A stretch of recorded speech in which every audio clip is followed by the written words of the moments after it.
Bonsoir, bonsoir ou bonjour et bienvenue dans l'Oraculum.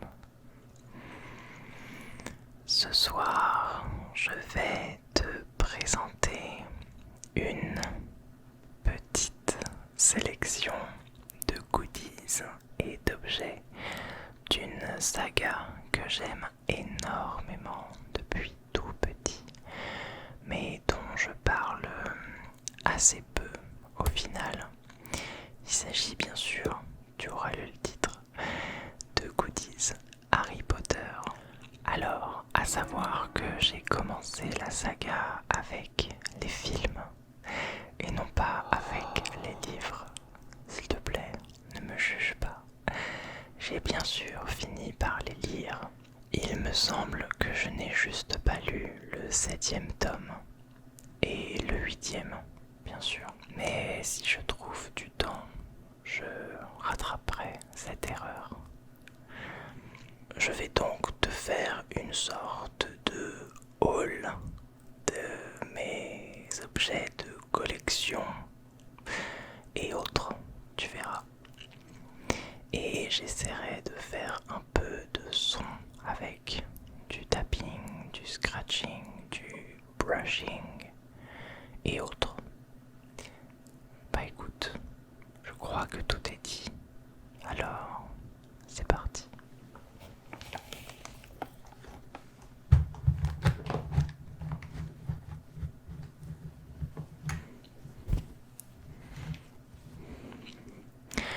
Comme tu peux le voir, j'ai fait en sorte de tous les mettre, enfin tous, c'est un grand mot parce que c'est qu'une petite sélection, dans un tote bag Harry Potter acheté à Primark. Je te le montrerai plus en détail une fois que je l'aurai complètement vidé à la fin de la vidéo. Sachant que Primark est vraiment une très très bonne référence pour acheter des petites babioles, des petites choses qui servent pas à grand chose et donc indispensables dans l'univers d'Harry Potter notamment, mais aussi Disney, Riverdale et d'autres références. Donc là, on voit l'étiquette du tote bag et on voit que je l'ai vraiment pas acheté cher parce que je l'ai eu à 4 €. Je sais pas si tu verras. Mais les prix à Primark sont vraiment très abordables. Donc ça c'est cool. Alors,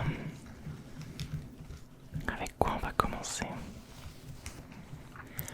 On commence avec une de mes pop. Tu verras, il y en aura vraiment beaucoup. Je vais te les présenter un petit peu à la chaîne. Mais par contre, pour faire du son avec, j'en utiliserai que quelques-unes. Alors là, nous avons Harry Potter du 5e film, l'Ordre du Phénix. On le reconnaît notamment grâce à la petite boule de cristal qu'il tient dans sa main. Et comparé à d'autres pop, son visage est légèrement différent. Il paraît un peu plus vieux, enfin mature. Voilà.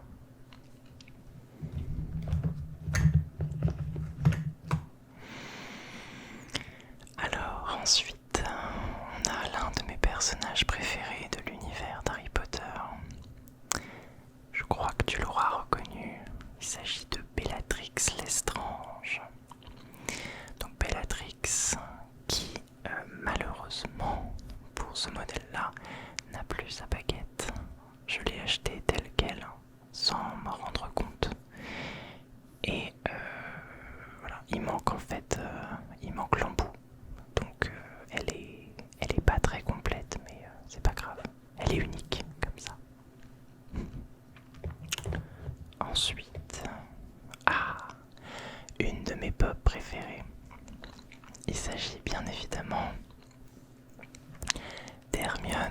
Ranger. Ici, avec sa tenue du troisième film, Le prisonnier d'Azkaban, lorsque elle remonte le temps avec son retourneur de temps, qu'on voit d'ailleurs autour de son cou.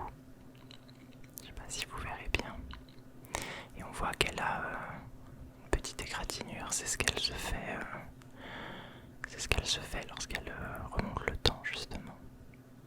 Je sais plus d'ailleurs comment elle se fait ça. Ah oui, avec le solcogneur. Voilà, pour Hermione. Sachant que la plupart des pops d'Hermione ne me plaisent pas plus que ça, notamment à cause de la frange qui est un peu trop droite. Mais vous verrez que j'en possède une deuxième d'elle qui n'a rien à voir avec les autres. Ensuite, ce qui arrive dans l'ordre du sac, dans le bazar, rien à voir avec une pop. Si j'arrive à le retirer, il s'agit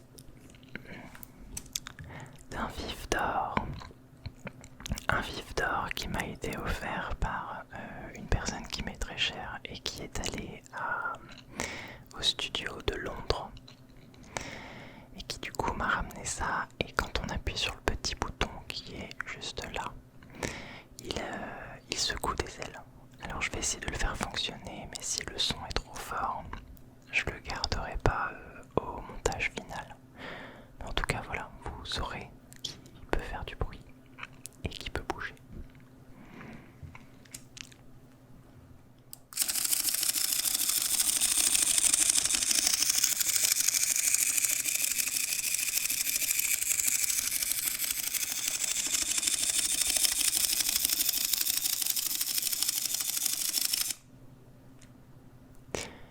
Voilà, grosso modo, ce que ça fait.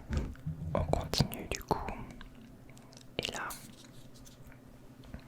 on a une pop Mystery Minis. Donc ça, c'est les versions plus petites des pop.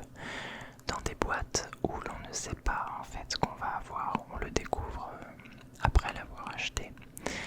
J'en ai plusieurs. Et celle-ci, du coup, c'était une collection spéciale où on avait les personnages assis sur le petit tabouret du Choixpeau magique, avec le Choixpeau justement sur la tête. Et donc là, c'est Ron. Ah, ensuite, on a quelque chose que je n'ai même pas déballé parce que je le considère vraiment comme un objet de collection, même s'il est plein de poussière. C'est un pins Choco Grenouille. Donc bien entendu, il y a deux embouts parce qu'on est sur quelque chose d'assez volumineux, de très lourd même. Et il s'ouvre, hop, comme ceci. Et vous avez du coup une petite Choco Grenouille. Bon, bien sûr, c'est pas en chocolat, hein, c'est une fausse. Mais par contre, ça sent trop bon. Ça sent le chocolat, justement. Et étonnamment, ça a bien conservé l'odeur parce que ça fait un petit moment que je l'ai déjà, celle-ci. Voilà, donc c'est un objet que je conserve bien précieusement.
continue du coup parce qu'il y aura tellement de pop.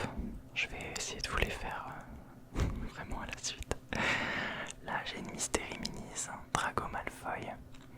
Alors ce sera d'ailleurs le seul goodies de Serpentard que je possède parce que je suis vraiment pas très fan de cette maison. Va savoir pourquoi, parce que bon ils sont quand même assez stylés, mais ouais, j'ai que Drago comme ça en Mystery Minis et j'ai aucun autre Serpentard. D'ailleurs il tire la tronche, c'est rigolo. Ensuite on arrive probablement au troisième personnage que je préfère dans toute la saga Harry Potter, encore une femme, plus âgée cette fois,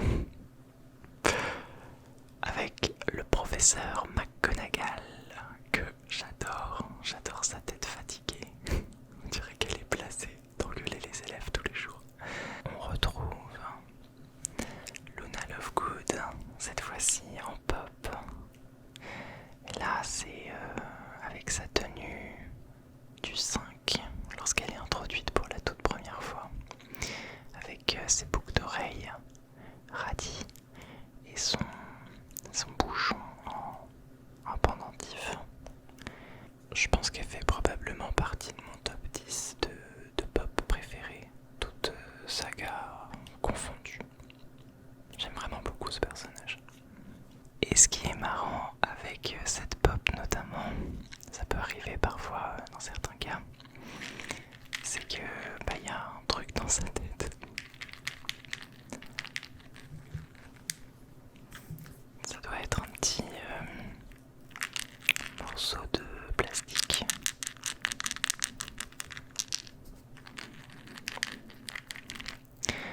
Comme quoi, on peut être serre d'aigle, être très intelligent, avec un pois chiche dans la tête.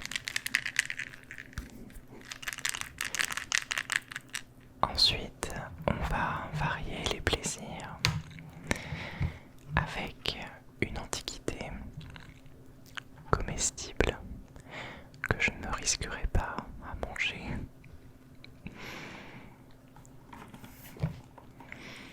Alors la boîte est pas en super état, elle est un peu poussiéreuse parce que je l'ai gardée dans un carton pendant un petit moment.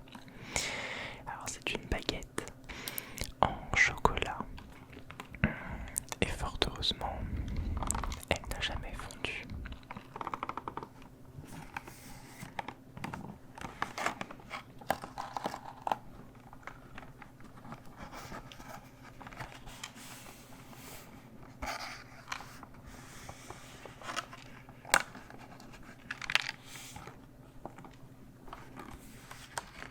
Et si tu te demandes où est-ce qu'elle a été achetée, c'était au studio Harry Potter aussi, pareil. Tu verras qu'il y a pas mal d'articles qui viennent de là-bas. Dans la même lignée, on a la sucette plateforme 9 3/4 qui n'est pas non plus en très très bon état et que je ne mangerai probablement jamais, même si c'est du sucre, et qui a d'ailleurs, je viens de voir, dépassé sa date de péremption le 31 octobre 2018. C'est marrant ça, en plus le 31 octobre, soir d'Halloween. Voilà.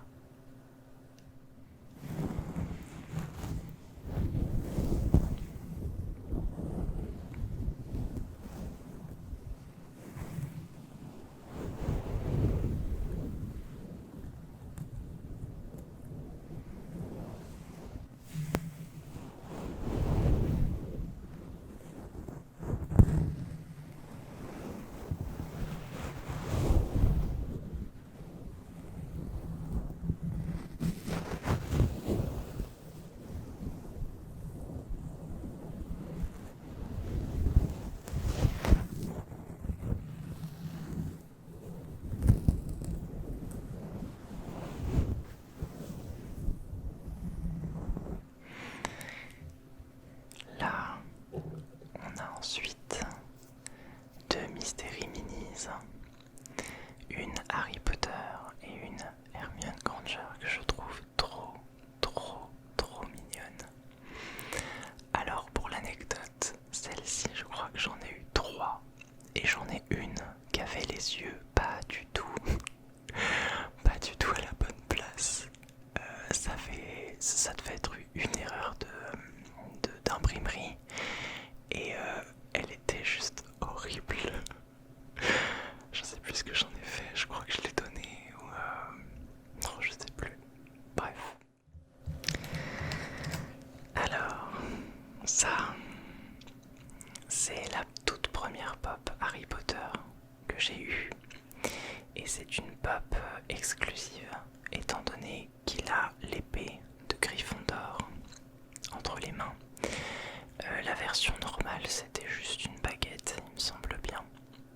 Donc, à savoir que dans les Funko Pop, il y a les versions communes, les versions normales qu'on peut trouver dans tous les commerces, mais aussi des versions exclusives et en édition limitée que l'on peut trouver dans des conventions, dans des magasins particuliers, lors d'événements aussi en particulier.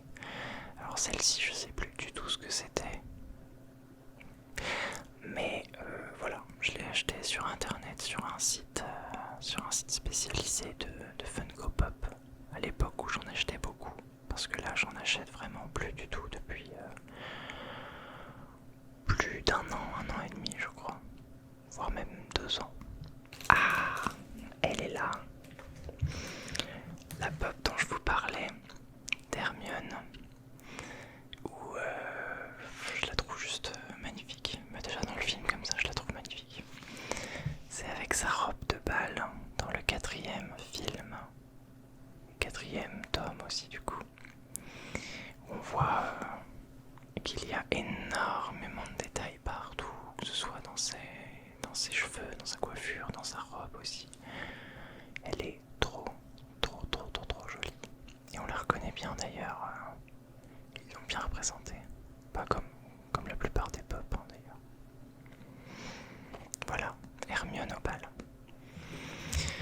Et ma foi, je crois que c'est la dernière pop de ma sélection d'aujourd'hui. Ah oui, celle-là, elle peut pas tourner la tête.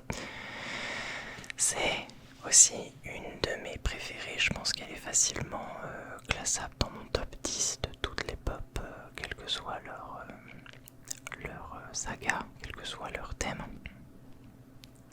Le détraqueur, que j'adore dans le film, dans les livres, et puis là, cette figurine là, j'adore les détraqueurs, je les trouve tellement stylés, même s'ils font flipper. Et puis c'est marrant, là du coup qu'ils aient des têtes un peu carrées, du fait que ce soit des pop, je trouvais ça rigolo. Ok, alors avant d'arriver aux grosses pièces, je vais vous montrer quelque chose que j'aime beaucoup, qui fait un peu de bruit. Un porte-clés retourneur de temps, qui du coup aussi a été acheté à Londres et qui du coup est fonctionnel. Comme vous pouvez le voir, où il faut justement... alors, je crois que ça fonctionne pas avec les... Oui, ça fonctionne pas avec les... C'est pas des molettes en fait sur le côté comme dans le film. Mais on peut aisément le faire tourner comme on veut. Et on a le sable qui coule. Ça c'est génial, je sais pas si vous verrez. Mais il coule en vrai. Bon, après il va assez vite, hein. Je pense qu'en... allez, 30 secondes, c'est bouclé. Ouais, j'ai l'impression. En tout cas voilà, après vous verrez, dans tous les cas je vais vous faire du son avec la plupart des objets pour tenter de vous endormir à la toute fin. Je pense que je l'utiliserai celui-là parce qu'il est très hypnotique même visuellement. Et maintenant,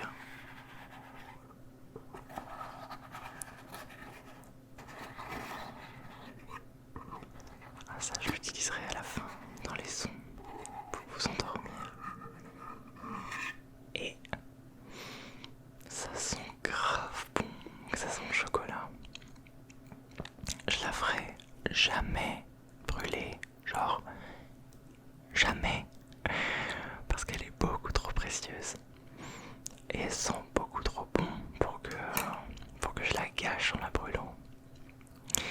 Et donc du coup, ouais, donc on a le packaging qui reproduit un peu le packaging de la vraie boîte que je vais vous montrer parce qu'au final j'en ai une aussi vraie, enfin une vraie, oui j'ai une vraie Choco Grenouille. Voici donc une reproduction de boîte de Choco Grenouille. Bon, elle a malheureusement subi un choc, ce qui fait qu'elle n'est pas très droite, mais c'est pas grave. Et on est voilà, sur quelque chose qui va être plutôt fidèle à la taille dans ce qu'on voit dans les films. Donc bien entendu, je ne l'ai jamais mangé.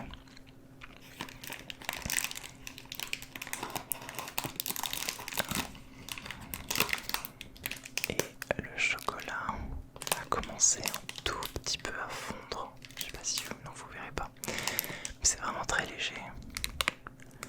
Elle a plutôt bien résisté. Et on voit qu'elle a bien la forme d'une grenouille. Et pour la carte de sorcier que j'ai obtenue, Helga Poufsouffle. Alors je sais pas si vous verrez le côté holographique pour faire croire que le personnage bouge, comme dans Harry Potter quoi. Mais c'est marrant,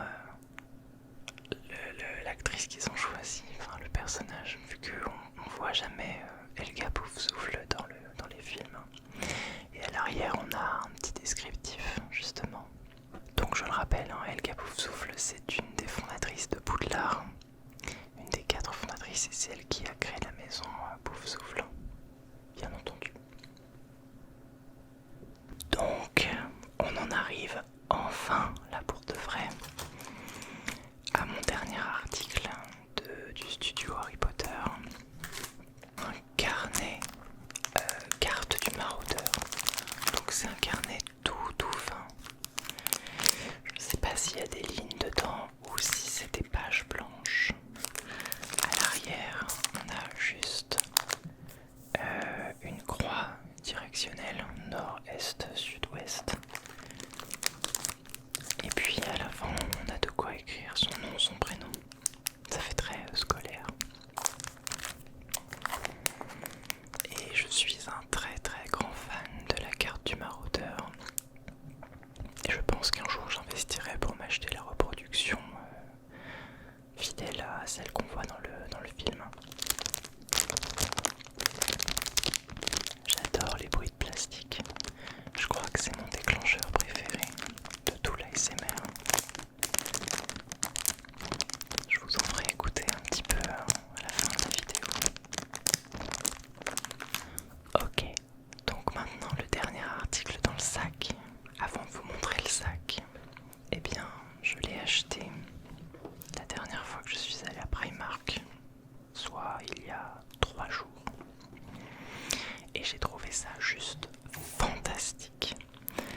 Je vous l'ai teasé justement dans une story Instagram il y a quelques jours.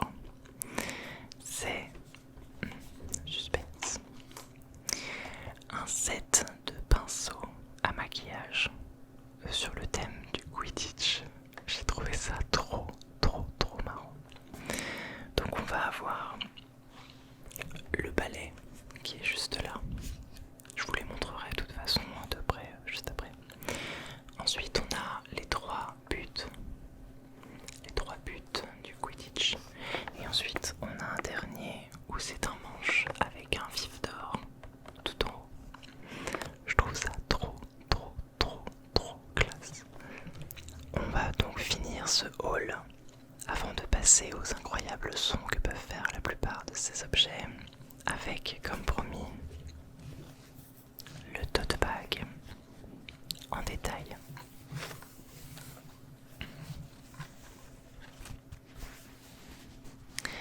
Donc ça, c'est typique de Primark, ces petits motifs-là. Il y a des pyjamas, il y a des sacs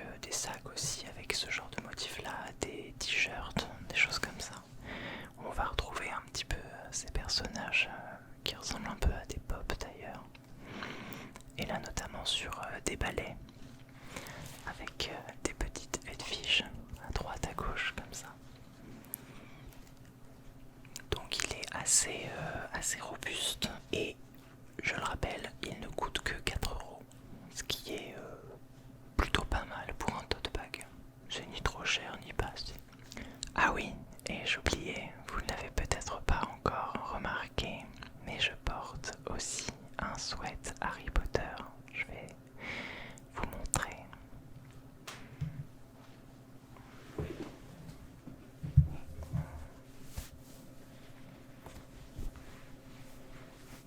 Et si tu veux savoir où est-ce que je l'ai acheté, eh ben la réponse ne va pas vraiment t'étonner.